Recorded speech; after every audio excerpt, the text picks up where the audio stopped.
Amici e amiche di Sicilia Magazine, oggi parliamo di pubblicità, uno strumento fondamentale per la crescita e lo sviluppo delle aziende ed è proprio per aiutare le aziende che a Sicilia Fiera torna l'Expo della pubblicità.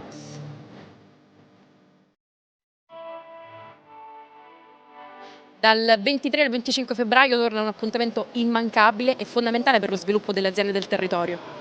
Sì, è una, fiera tanto attesa, quella lì dell'Expo della pubblicità, tocca tanti settori merceologici, adesso si può vedere con più forza e anche tanta tecnologia, tanta intelligenza artificiale, quindi è un settore in forte espansione e in forte crescita.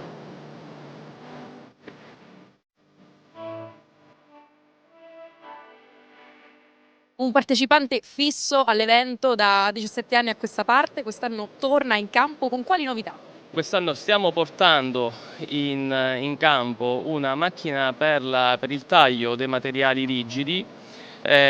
Possiamo lavorare sia il cartone, sia il ribbon, sia il forex, sia il metallo, sia l'alluminio, sia tutte quelle che sono le lavorazioni appunto su materiale rigido, e la macchina in discussione è la Elitron Combo SD.